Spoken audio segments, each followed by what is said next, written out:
So hello and welcome to this edition of Velocity Kinetics. I'm just taking a quick break whilst I'm in the middle of cutting the lawn, as is permitted under current COVID conditions. But one of the things we wanted to discuss in relation to this, we should give this a name like Shed Talk, but it won't be Shed Talk because I'm not going to be in the shed the entire time. But anyway, talking about the COVID lockdown and things like that, have a quick discussion of what does this mean for Formula 1 and some of the smaller teams.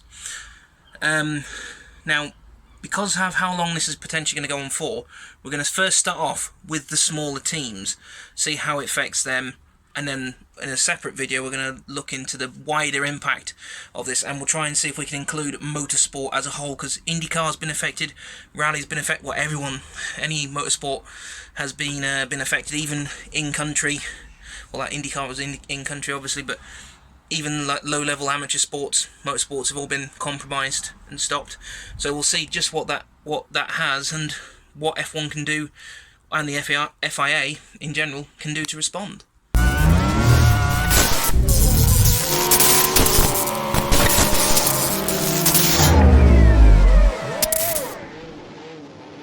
So we'll pick up with where we were on that other vlog that we introduced. It's been another one that's being done in parts, so I'm just keeping an eye out for Sarah coming out the shop, because I had to go get some supplies. It's social distancing, so it's a pain just trying to get in to the shops, never mind trying to get what you want. It's hard to know what's going to happen to the smaller Formula 1 teams at the moment.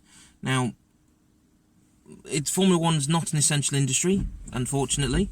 No sporting event is an essential industry. So, what does this mean for the Formula 1 teams? Well, we've got a lot of teams who are trying to help the crisis. You've got the likes of Mercedes, who have managed to reverse engineer and put together a ventilator. Now, there are some people, there was one customer I spoke to who was absolutely off his nut, insisting that ventilators are killing people. If that really was the case, they'd be issuing pillows to people and smothering them in their sleep.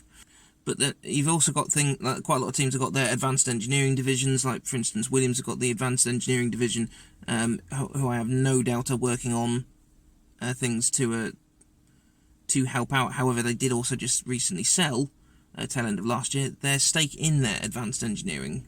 McLaren have done various things as well. McLaren, believe it or not, worked on a system with supermarkets that stops the cold falling out of the cool units and helps recycle the cold air, as have Williams. So, you know, they're not just Formula 1 teams. Now, that said, McLaren, unlike Williams, have got a road car division to back them up. But obviously people don't need sports cars and hypercars at the moment. Likewise, Ferrari have got that to back them up, as have Mercedes. But the small teams, this is unknown as to what will happen to them. Williams quite publicly recently, now I appreciate other teams have probably done this, it's probably because it's the fact it's Williams that it's hit the news in such a way, but Williams have furloughed quite a lot of staff. Now, I'll insert a definition here of what furloughed is, rather than me trying to fathom on with what it means.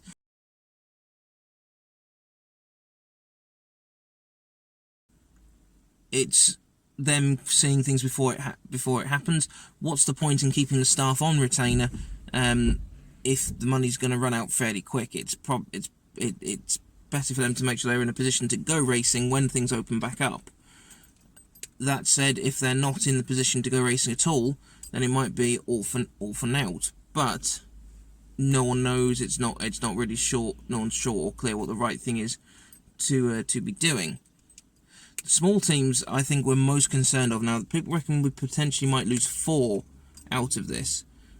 The teams I can see us losing, if this goes on for a long time, we potentially lose a lot. However, brands like Mercedes, Ferrari, Red Bull, they'll always find ways to back themselves, get back up on their feet. And I'd have thought Red Bull would probably be. Red Bull's the most fickle out of this, because of the number of times they've threatened to leave before. Who, in all honesty, will go. No one, of course, no one will actually know. But I personally think Williams will be one of the teams that we would lose. Alpha, we might lose, especially because Ferrari have put a lot of money into it. Ferrari might want to pull their support to help the team. But that's an Alpha of potentially don't want to have any more involvement in F1 anytime soon. Sorry, I'm just... a bad habit I have when I'm sat waiting, I fiddle with the gear stick.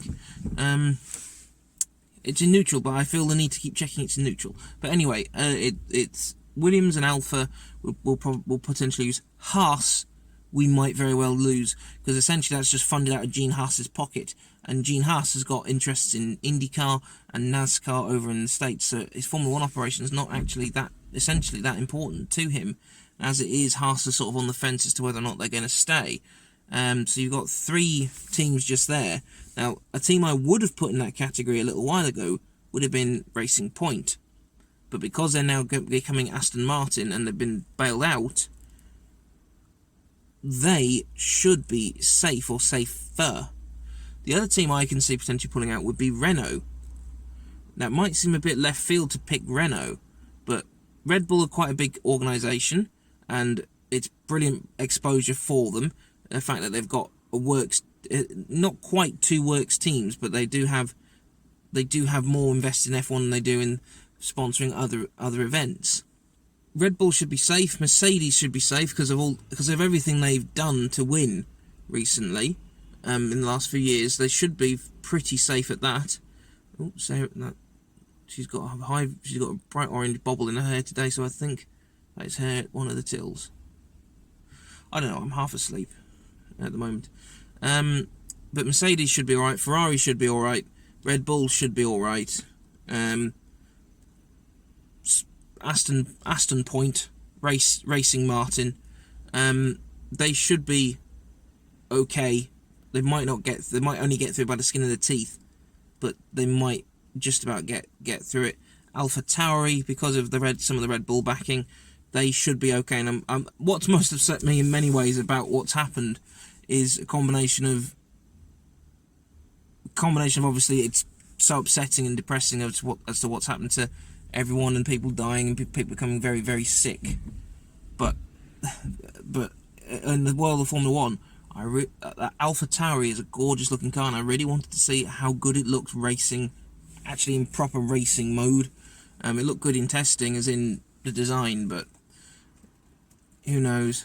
So it's tough to say what will happen out of these small teams. Renault, I think, would leave because, well, they're on the fence about leaving at the moment anyway.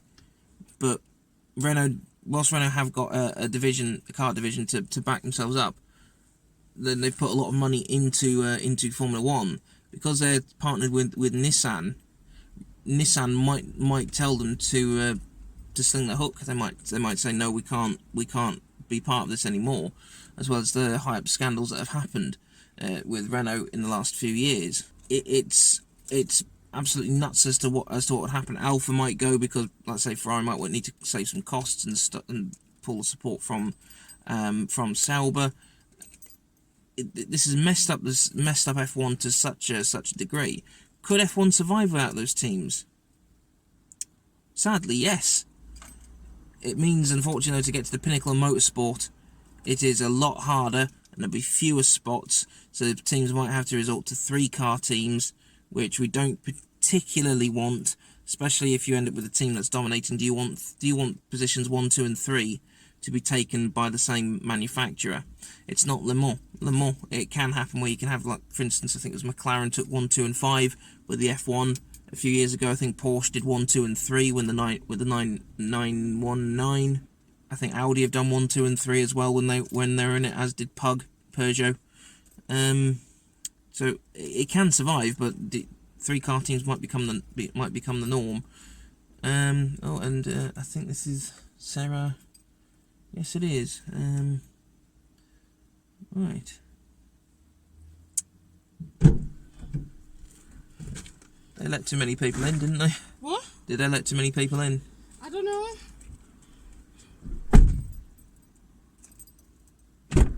I know one thing, people are being dead rude. What, to people in general? Yeah, like, they opened a new till and, like, and the woman there was an old couple in front of me, and she told me and them to move over to number 3. And this bloke just went in the queue and went, no, I went, I'm behind them. Well, you can get behind me. I'm like, you fucking twat. And they tried, like, because people are getting confused over which tills and that we're on. Ridiculous. So, more on what this means for F1 teams with what's going on. Now, been a few days since I recorded the other one, nearly a week. I've not got sunglasses on, these are reactor lights, so you'll see, just in case you freak out that they become clear, they change in the light. Been to Aldi, and it's one person per household, so I was looking forward to a tiny little sojourn around a shop, get my legs stretched a bit, and that's not happening. Sarah's had to go in, one person per household, but rules are rules. Whatever they can do to stop it, don't argue, just crack on. Seems a bit like something, I read something online from someone calling themselves customer service expert, and they work in a call centre, and bloody hell, what they've written, I can only assume it's someone who works in my building, because one of the examples they've given, I've heard one of the managers use before. So if you get bored, look on WordPress for customer service expert. It is a brilliant, it's only one post so far from what I've seen, but it's a brilliant read, so do it. But anyway, as to back onto what this COVID problem means to the small F1 teams. Well, as per the piece that's gone out just recently about Williams securing a lot of their debt and refinancing. Now, that, as I mentioned in that video, that one might have been on the cards. So that one was possibly completely inevitable, and there would have been potentially no way around it. It just looks worse because of what they've done, as in the timing of it. So what will Williams have to do going forwards? Who knows? Christian Horner is saying F1 have an obligation to the smaller teams to save them, and I think it does, and I think it should, and I think it's been an absolute bastard in recent years for not making sure the teams stay, particularly when things like team like Sauber looked on the brink of completely going under. A team that's been on the grid the entirety of my lifetime. It's like they deserve something, especially all those years when they ran that iconic Sauber Petronas livery, bringing the likes of Raikkonen and so on. So I'm just deadlocking my car because I don't trust people around here. It's hard to know what really what's going to happen with the teams. The problem is the teams. It's a multiple layered problem for the teams at the moment, if you think about it, because they're not getting to run the 2020 car. No one actually knows whether their cars are any good. So if we get any racing done this year, some teams are going to sat on a car that doesn't work for a year and then be forced to race with it next year, which isn't too good. The other thing within all this is if we get racing this year, the championship pot's going to be smaller, so there's going to be less paid out. Now those teams like Williams and Haas, who rely on those points payout, on those small payouts, or even if we were back when we had the likes of Manor and Minardi on the grid, those tiny points payouts, we relied on them. They're now going to be potentially greatly reduced, if they happen at all. If we don't race at all this year, that is a huge hole in the budget for all teams. A lot of drivers already taken pay cuts. The guys at Renault have done so. Williams guys have done. McLaren guys were the very first ones to volunteer to do so. So there are ways and means of saving money, but if we don't get racing this year, they're not going to get any championship money. They're not going to get any sponsorship money, or unlikely to get any sponsorship money. Drivers on the smaller wages, so the drivers at the likes of Williams, for example, may potentially struggle a little, but they're not exactly being paid a pittance, so they could possibly forego a year or two salary and not be too out of pocket. It's not like they're on catering salary. I think Kobayashi was only paid like $4,000 a race to turn up, or something ridiculous like that. He'd have earned more as a as manager at a bank. it's a tough one to know what the right thing is to say and what the right thing is to do. As with everything that's going on, whether it's your own workplace or whether it's shops like Aldi and Lidl having to adapt and change as they go, no one really knows what the right thing is to do, and no one knows whether anything will change, or what the right thing is to change. The teams are the most at risk, and unfortunately, out of those teams, the teams are made up of thousands of people. So if a team like Williams went under, which I imagine off the top of my head must employ at least 5,000 to 10,000 people, that is a lot of people suddenly laid off. Likewise, if something happened to McLaren or Aston Martin, stroke Racing Point, that is a lot of people laid off. The teams, I'm really worried. I know this might seem unfair that I can get talking about this team more than the rest. More because it probably seems unfair because it's my favourite team. But I actually think this is the team at the biggest risk. It's Williams. I'm really concerned about Williams. Renault are a little bit concerning because Renault have been dithering on the fence for a little while as to whether or not they're going to stay in Formula 1. Because of next year, they only supply one engine, but I wouldn't be at all surprised if Mercedes pull the plug on the Williams program and Williams have to go to Renault. That's my opinion, unless Mercedes suddenly pull out the McLaren deal, which probably wouldn't, but and again, there's a lot to be said to going back to Williams Renault. I mean, it worked for them before, but then again, they had a good success going to Mercedes. But anyway, who knows what the right thing is to do? So, teams, it's a complete bloody unknown. The other problem is if a team starts going on that there isn't exactly a wealth of money going around at the moment, that could mean a team could be saved, which, as nice as it would be for a team to be saved by another consortium like the one that Stroll led to save Racing Point, the money's just not there, and especially if sanctions against Middle East countries keep coming in, if that retard of a Trump in the presidency of the United States of America land. Sorry to any American fans I might have just insulted, but I've not spoken to an American who actually likes Trump very much. If he goes off his absolute fucking rocker, then any money out of the Middle East, even the reputable Middle East countries, is going to be bloody difficult. So we'll leave it there. So really, what's going to happen to the small teams? We don't have a bloody clue. That's the long and the short of it. If they don't get racing, then they're going to wait longer to find out if their car is wrong, find out longer if their car is bad. They're going to have smaller pots of money if we get racing to work with at the end of the year. It's much like the rest of this horrible COVID-19 business.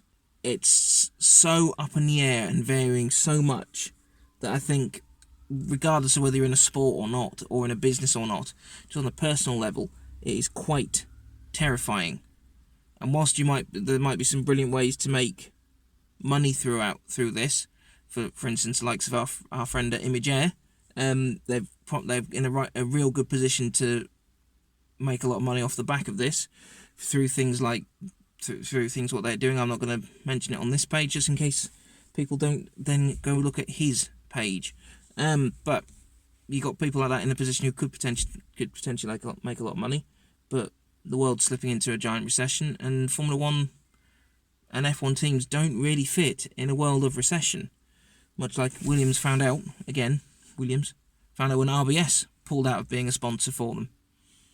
And they did pretty well when RBS was sponsoring them. Not the greatest, but an occasional podium threat. So, like I said, we'll leave it there. The underlying point with the teams, no one has a clue. Now stay tuned for part 2, which is actually going to be recorded right after this, because I'm still waiting for Sarah to finish in the shop. She's an NHS worker, so she's allowed in early, but shops in the UK are not allowed to exchange money, before 10 o'clock. So even if she has finished in there, we've still got 15 minutes, at least.